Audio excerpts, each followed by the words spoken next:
i Blueprint Cymru. The Senedd elections, which take place on the 7th of May, promise, if polling is to believed, to deliver a new Welsh government which completely breaks from our nation's 26 years of devolved government tradition of Labour at the helm. In today's Blueprint Cymru, I'm joined by Dr. Justna Muhith, who is representing the Open Party in the constituency of Casnewydd Islwyn. Justna is a mother of two, raised in Newport and Cardiff. Working in Woolworths, she's now got a doctorate, a law degree and MBA, and has served as a magistrate and is also a school governor. She says, I want to modernise democracy, rebuild trust by making government truly accountable to the people it serves. So welcome to the podcast, Justna. Thank you very much. Glad to be part of your conversation, and hoping that we'll get through to a lot of the listeners. I hope so too. So perhaps we could start off just by helping the listener understand who you are, your childhood, and what brought you to a point where you're now a candidate for the Senedd. Sure. I think it always helps knowing a little history, and it often explains why people end up doing the things that they do and what motivates them.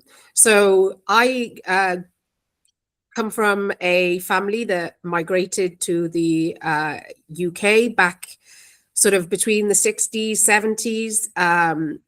It was then the British Commonwealth that were inviting honourable and reputable people to come and rebuild Britain post the war. And so they needed people that they could trust and could commit to hard work. And so my grandfather was given one of those, I guess they were visas at the time or equivalent. And so my grandfather was promised an aspirational and different future that will benefit him and his family. And in return, he would support and help Britain redevelop and sort of become what it is today, or what it was a couple of years ago probably is more appropriate. But yes, so that's where it started. So he came and he worked in the UK for a period of time, after which, the workforce wasn't sufficient. They needed more male members then, actually. And so my grandfather was given the opportunity to bring my father across. And my dad was about 14 years old then. And so I remember one of his stories. People who had, land and respect and honor and had decent lives back in their country, obviously they expect to come to Britain, yes, okay, in those days it was torn and needed rebuilding, but surely it's a better life than what they had. Unfortunately, they got thrown into, working class poverty in the UK too. However, they had learned how to rebuild their lives from scratch, and their work ethics were, wherever you are, if you're able-bodied, you should contribute to the economy and help rebuild society, make it a better place. So with those ethics, my dad continued. And when he arrived, I remember his very first examples were, I don't know whether you remember, as well, when I was growing up, we used to have milk delivered in green cartons, crates, sorry. And I remember one of those being delivered at our door when I was like an 8-year-old. And my dad said, for me, that is very significant. So I asked him why. And he said, when I first arrived in Britain, I was eligible to work, but I could not reach the equipment that I had been told that I needed to use. The only way I could reach the equipment was standing on one of these green crates. Oh, I And see. so for him, it was really significant. So that's what he stood on, to be able to reach the equipment that he needed to use and help develop Britain to what it eventually became. And so, you know, they were thrown into a society where it was very different, you know, the ways that people thought, the ways that people connected, the way that people practiced their lives. And I guess they weren't really prepared for all of that, right? You know, you think you're given an opportunity, of course, it's going to be great. You don't think of some of these things which they later were exposed to. However, they made the best of it. I grew up in, we came to Newport, and it was because my grandmother couldn't speak English. And, you know, my dad looked for somebody who was familiar with Bengali, could help support us. And we all stayed in a 1-bedroom in somebody else's home. And from that, then, you know, we were called blacks then. So we were the only blacks in the community alongside this family. And we got called all sorts of names, you know.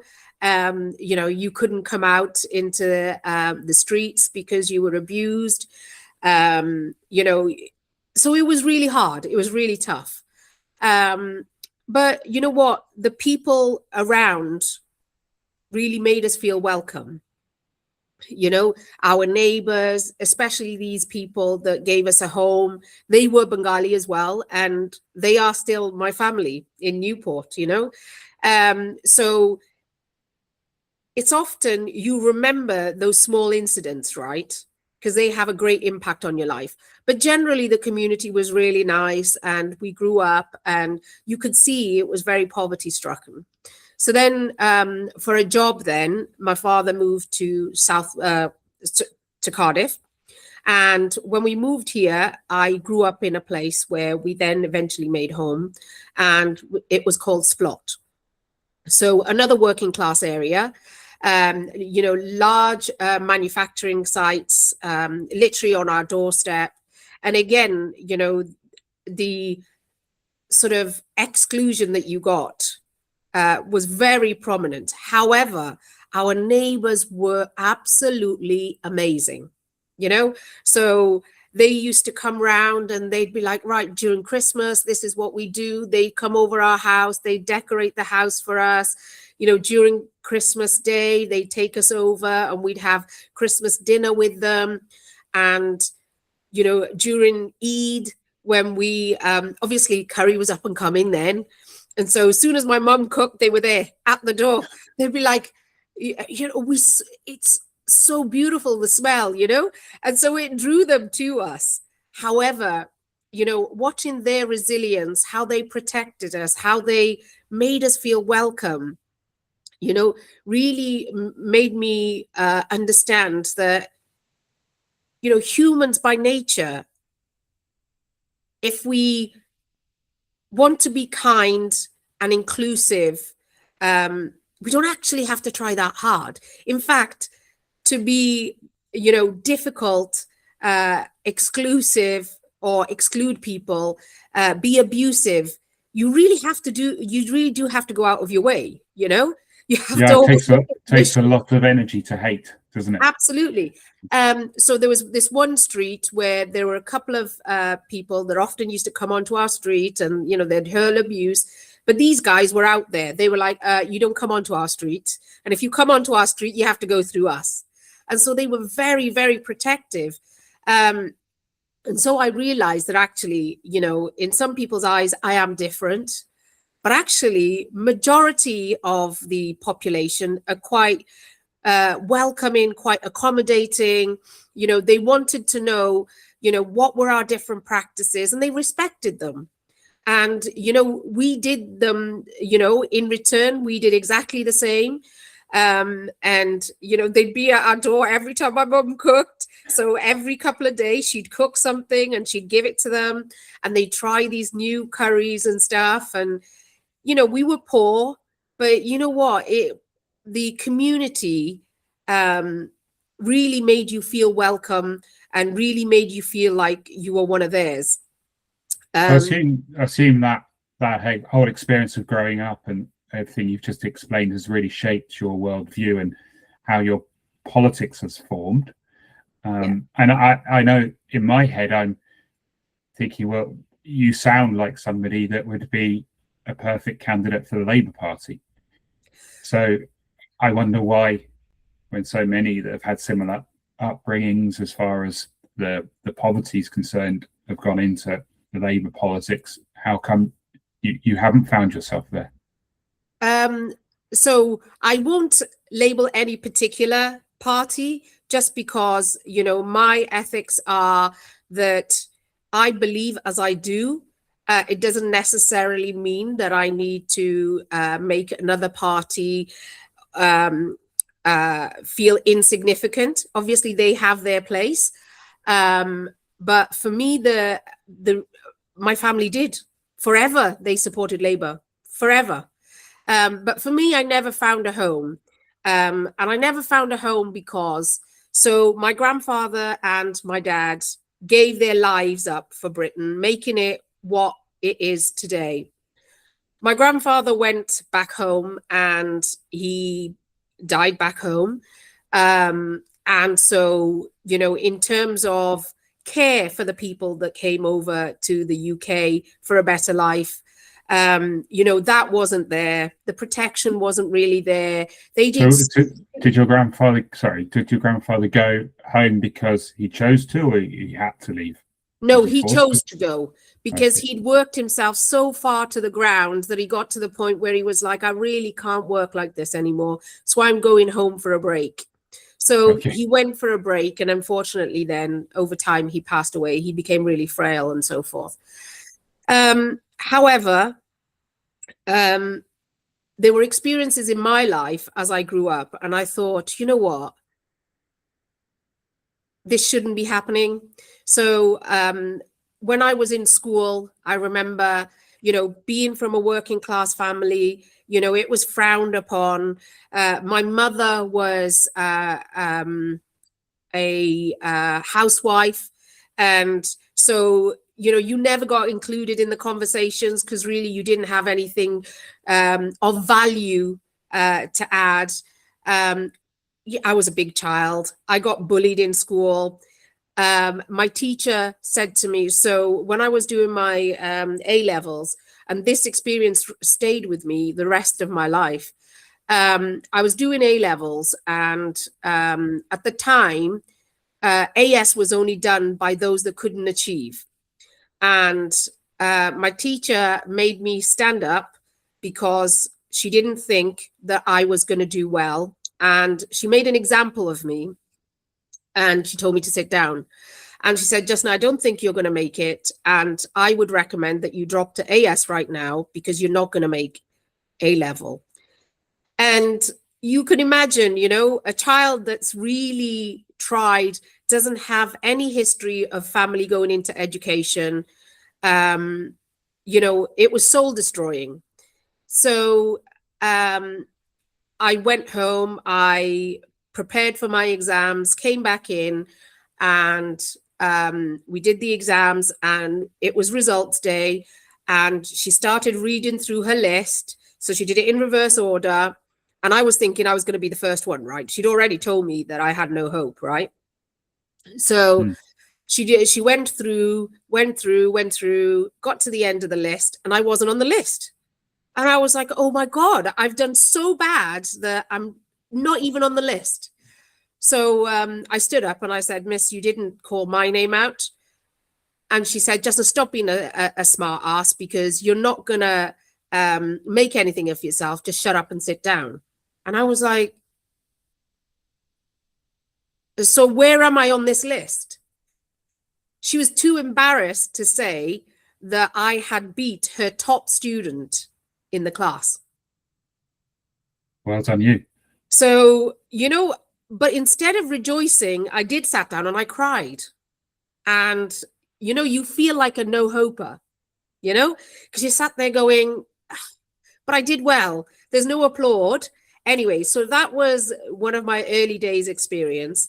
And then throughout life, I've been in circumstances where I've been told to recruit and then call back into the room, and I've been asked, do you really want to go with this individual?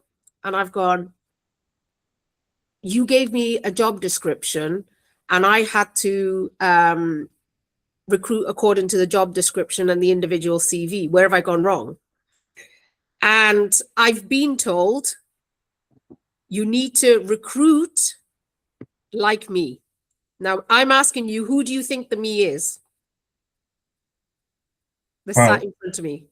Yeah, well, this is, and I think where you're going with this is actually one of the things that comes up with a lot of my guests on this podcast is it's the status quo mindset that is imbued into a lot of the United Kingdom, but particularly in Wales. It's like if it doesn't fit, it's not us. If it's going to rock the boat, we don't want it. And that was the example I was given. That was the exact example I was given. And I was told, this is why, Justna, you need to recruit like me. And I left that room thinking, I've just spent 6 months trying to recruit a couple of people. I had a job to do.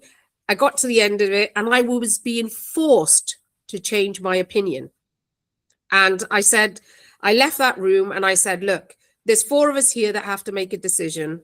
If my decision does not count, you do not agree with my decision, you can pull rank and you can employ the other person because they come from an affluent background, because their parents have money, because their parents were able to afford better education for them, were able to put them into extracurricular activities that, you know, the affluent part of society get involved in.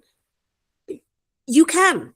There's 4 of us here, but I am telling you, this is the reason why I chose this person, because they are the best candidate for the job. The quality they bring, the experience they bring, the skills they bring is what I focused on. Shortly after that, my daughter came home and explained a conversation that was had in school where they were exposed to, you need to go home, by an individual that was, it was a child, you know, but I think he was Italian and his family had migrated to the UK. So when you say go home, as in go back to not this country? Absolutely. And my kids came home, and although I'm the first generation in education, they're actually the 4th generation in this country. And my daughter was like, Mum, I didn't know what to say. I was like, and I looked at my child and I thought to myself, you know, I've committed my whole life outside of work to get involved in a lot of voluntary initiatives to make society inclusive, equitable, and, you know, I am a justice seeker. So justice is right at the forefront of everything that I do.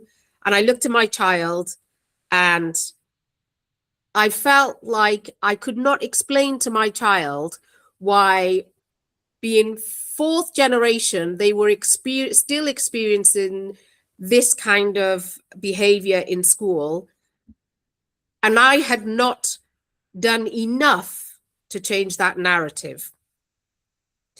And so that moment, luckily,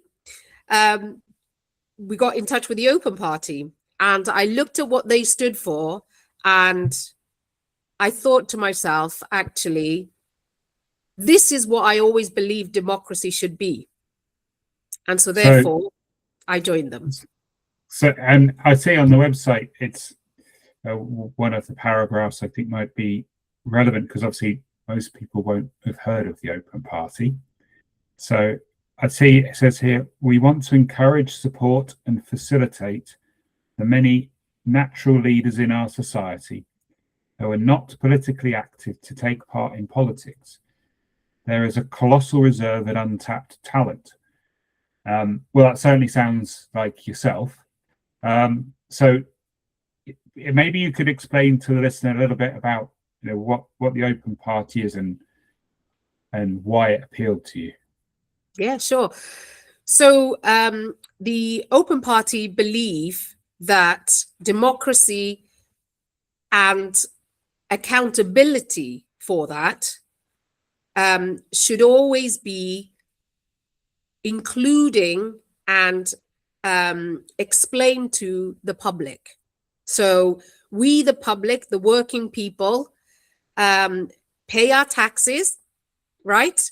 And we pay our taxes because we want society to improve and speak to our needs, right? And so if you have a look at the figures, unfortunately, or fortunately maybe, I'm a scientist, so everything's about statistics, figures, evidence. And so if you have a look with the political parties, their primary selection is made by 1.5% of society. Okay, so 1.5% decide who an individual is going to be to stand for your voice. That percentage being the membership of the party. Membership, absolutely. Yeah. And so therefore somebody who chose not to be part of a membership, and I have to be honest, in the early days, it was because I couldn't afford it. I mean, let's be honest, you know, and over time, I realized I could not afford the voluntary time it took to commit to be able to do that, because I came from a working class background. I never had the privilege. I never had the contact. And so what the Open Party allows is for individuals in society that are able to speak for their community, have a talent, and I mean, who defines the talent, right? So, you know, those individuals in society that are passionate enough to stand up for their community, to come forward, and majority, hopefully, will be non-politicians, because we need to see an evolution of democracy. We need to see an improvement, and we need to see it more accessible to the wider sort of 98.5% of society. And I actually looked into this. In Wales, by 2030, 30 to 40% of our general population will come out with a decent education and will be that talented population. And if we are closed off, then that population will never be able to speak up for themselves, will not have an avenue into politics. And I always believe that the more voices you have at the table, the better the decisions are made. And the decisions that are made for the majority, because you've got more voices at the table. And this is exactly what the Open Party are proposing to do. Let's get people from our community, passionate about our community, in the Senedd. Let the primary selection be made by the public. And then, of course, you've got the election, which then allows the public to look at what other parties are offering versus the Open Party, and then again make that decision as to what party they want to subscribe to. But you will see, I believe there should be transparency, accountability, and accountability to the public. And this is why, again, the Open Party appealed to me, because if my selectorate is the general public, then I am accountable to the general public. And if you look at my CV, my background is innovation, transformation, leadership, and obviously the sciences is where I started. And for any innovative change to happen, you've got to make areas of society accessible. And for us, the Open Party is making politics accessible, to the majority of society. And so you were selected through an open primary, a public That's right, yeah. election. And Yes. and is the Open Party exclusively focused on Wales or the whole of the United Kingdom? So at the moment, and this is again what I liked, because when you're working with innovation, transformation, making change in organizations, this is a trial, this is a pilot.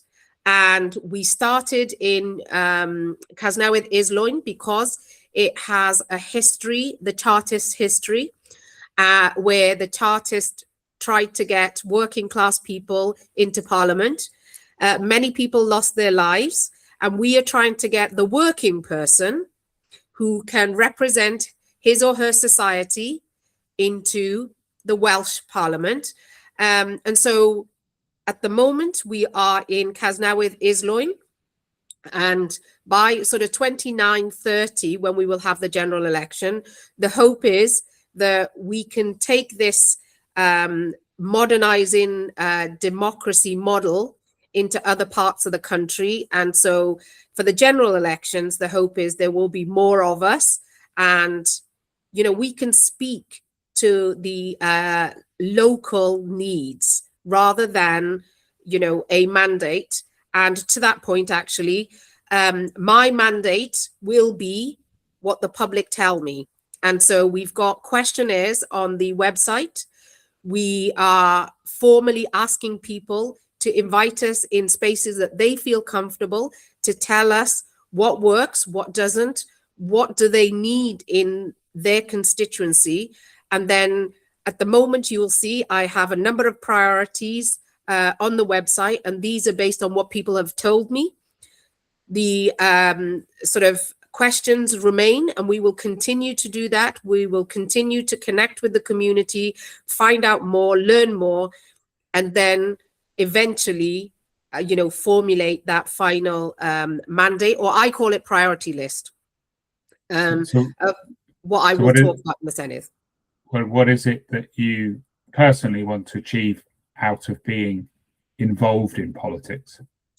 Personally, what I would like to achieve is bringing more equality, equity, intersectionality into the Senedd, because 27 years, and I am now, I'm not 100% sure because this is a general public searching to see what's out there. So at the moment, I don't have the means to kind of look everywhere, but the data sources that I have looked at, I am the first Bengali, British Bangladeshi, and female British Bangladeshi that has got this far in the process to be the #1 candidate for my party to possibly get a seat in the Senedd.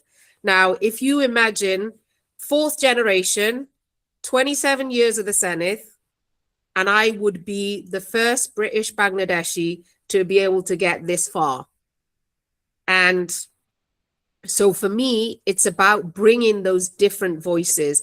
And when I say intersectionality, you know, there's space for, you know, disabled bodied or able bodied. I know there's different terminologies. There's space for people of different ethnicities, backgrounds.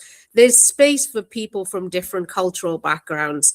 You know, why have we in, you know, 2026, we still have not achieved. I think it was 1 year that we achieved 50-50 in the Senedd, and so when I look at all these parties and I look around and I think, these diversities have not just happened in your communities or, in these spaces. They've been there for generations.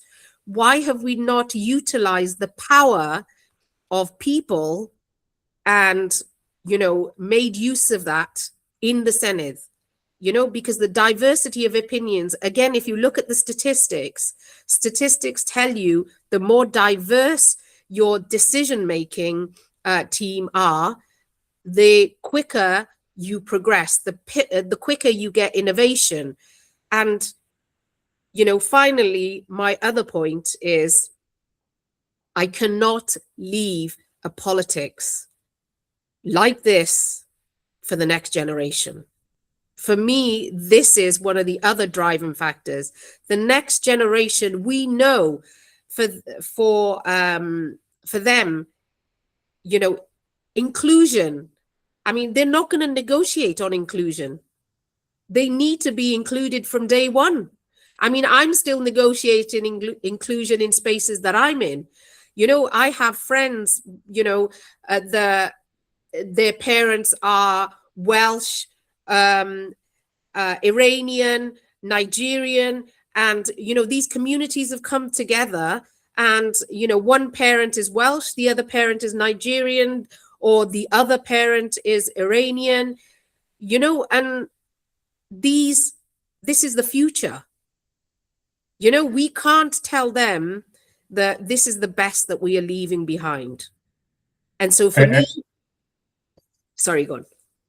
No, I was just going to jump in there and say, and yet your daughter is still experiencing a form of mindset that we can see the likes of Reform UK trying to manipulate to.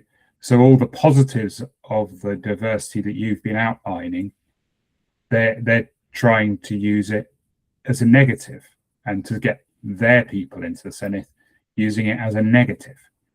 So I wondered how that's going to be approached by the generation that's coming through, whether they're going to completely reject it and therefore get out in larger numbers than they ever have done for the Senedd elections this year, or not. And I do wonder, but so, I think this is where I want to make that small change, because a lot of people don't know about us, right? And because we're in one constituency, the barriers that I have faced, even getting involved in the hustings, you won't believe it, because everybody's, wants to hear from the majority party. Nobody wants to hear about the smaller parties, because everybody believes that the bigger parties are going to be able to make that bigger drive, but what do I think about? Well, and this is where politics has gone wrong for so long, right? Is that for so long, we have allowed people to spout these personal beliefs without backing them with evidence, justification, statistics. We need to be able to say, when people say, well, the migrants come over and, they're given first priority, is that true?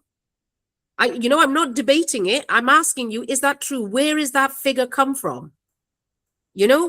And if you can back it up with a figure, I'm happy to support it. If you are telling me because that's what you feel, then I'm sorry, that's not valid. Because equally, I could spout as much as I want to about how I feel of the way that I've been, treated in many spaces and have overlooked it. So we need to go back to factual evidence base. We need to change some of these processes. Democracy is not changed. Everything else is modernized. Why are we still grappling with the same way of doing things that we done for like the last 50 odd years. You know, I mean, the younger generation, I'm certain, find it off-putting and maybe a bit baffling that they have to go and down to a community centre or school and mark their cross on a piece of paper still, when everything else is done through a smartphone.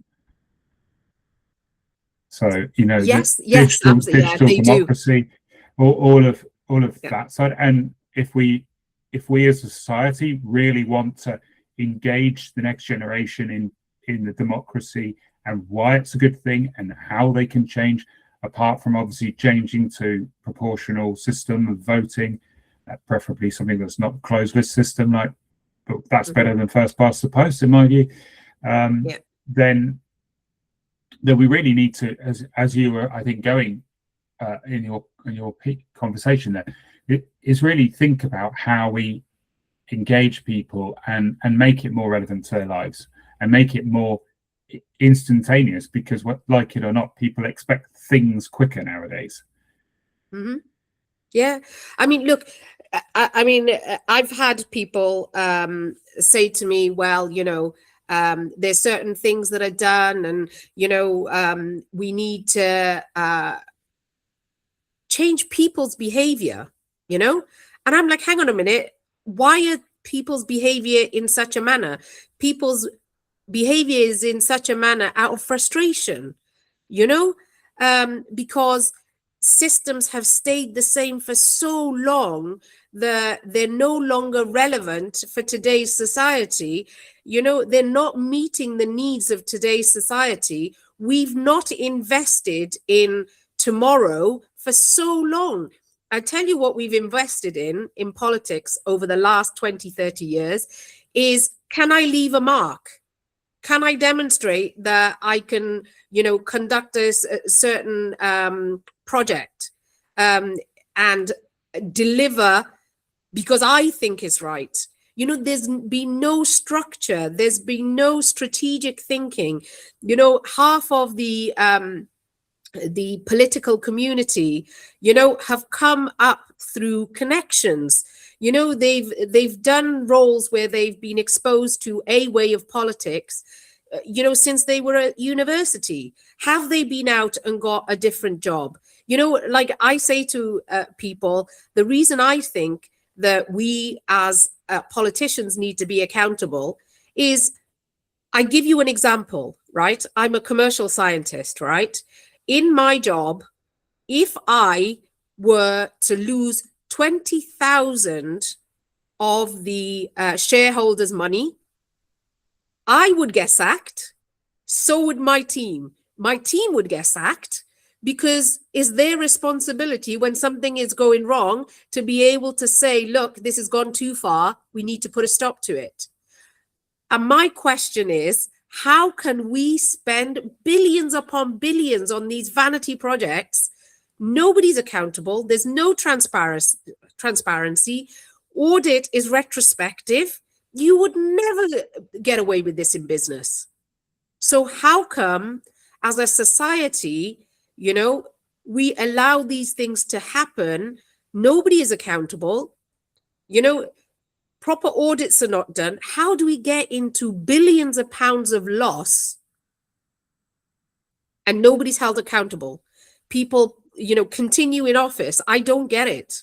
You know, so the world outside is very different to the way politics is done. And I think politics needs to catch up. You know, so. And how do you, but you know, you've said things about acting in a more business-like, more rational, more evidence-based way within politics. And I'm quite sure many would agree. I certainly do. But when it comes down to it, I would argue that most people do vote based on emotion, based on tradition, should we say, whether it's their own belief system, tradition, or, you know, a lot of the political structures that have been defended for tens, decades, maybe hundreds of years in the United Kingdom are defended under the banner of, well, it's tradition and tradition protects us, and that's why the system's better than the continent of Europe or wherever else in the world. So how does one, in your view, how do you go about convincing people that maybe they need to spend a bit of time thinking about those emotional responses? Education. And I think we are moving in that direction, because if you have a look, you know, everybody is their own doctor these days, right? Everybody is able to diagnose themselves because people want empowerment. You know, they want to know why. And the next generation, definitely, you know, they have access to so much information, misinformation. And I think as a government, it would be our responsibility to ensure anything that we share is the correct information. And so, you know, we've got to be able to demonstrate that we get it right, you know, and so it's only small parties that will come in and challenge this convention that can get people on their side to really think about how they're voting. Yes, people vote, you know, based on emotions, based on how they've always done. But there are a lot of people out there, like myself, that have gone, do you know what? This system has not worked for me. It's not worked in my favor. It's not worked in the favor of the next generation. And do I think by sort of joining this party, trying to stand for Senedd election, that tomorrow I'm going to guarantee a change? Rome wasn't built in a day. That's all I'm going to say. But unless few of us stand up for democracy and say, right, democracy needs to change in line with how the world is progressing. You know, we've got youngsters that want to be involved in politics. I went the other day to Gwent College, you know, and the passion and the drive that I saw there of people wanting to know about politics, you know, and these are kids that are 16. I mean, when I was 16, I was doing a part-time job, you know, trying to survive, you know. So even though we think that change is not going to come, change will come. And, you know, just like, you know, COVID suddenly came in and forced us all to think differently, there will be this transition point where society will suddenly realize that they need to be a little bit more vocal, need to be a little bit more included, and slowly we will make a change.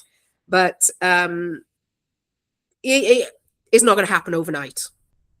So we're coming towards the end of the podcast, and a question I ask all the guests is, where would you like Wales to be in 15 years from now?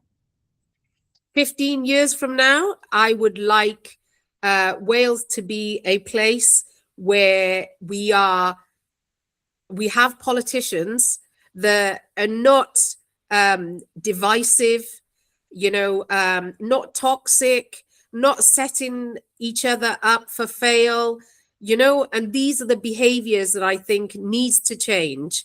And I know that, you know, parties are bringing in the next generation, etc. And I'm sure all parties will have a change and transition. However, if we can have those behaviors that we want society to emanate at that table, you know, whatever their belief, people should be allowed to believe, you know, so people will always believe slightly different to the next person, and that's allowed. But at least if politics can emanate the behaviors that we want people to replicate in society, then and with that inclusivity of different intersectionalities, and it's more equitable, I think, for me, that would be the pinnacle. And so obviously you're deep into campaigning now with well, a month away to the elections. Are there events that you might like to tell the listener about where they could come and talk to or get involved? Yes, absolutely. So I say to the listeners, we are in your hands. And when I say we are in your hands, we want to hear from you. And I know people are sick and tired of saying the same thing again and again. But what I can say is, if we don't try, if we don't vocalize, if we don't share our experiences, then change cannot happen. So we've started putting dates for surgeries together, and they will pop up on our website. So I encourage people to go to our website. This Wednesday, so tomorrow, we have a roundtable where we are in the Mercure Hotel in Newport Town Centre, where we're asking healthcare professionals to come to us and tell us about their challenges, what they would like to see change, etc. So we can learn from their experience. The following week on Wednesday, we have another roundtable where we are asking businesses in the local area to come together and share with us their experiences and, you know, what they expect their MSs to be talking about. We have been in areas such as Blackwood and town centre of Newport, encouraging people to come together in groups and sort of invite us. Could be a cafe if that's where they feel safe.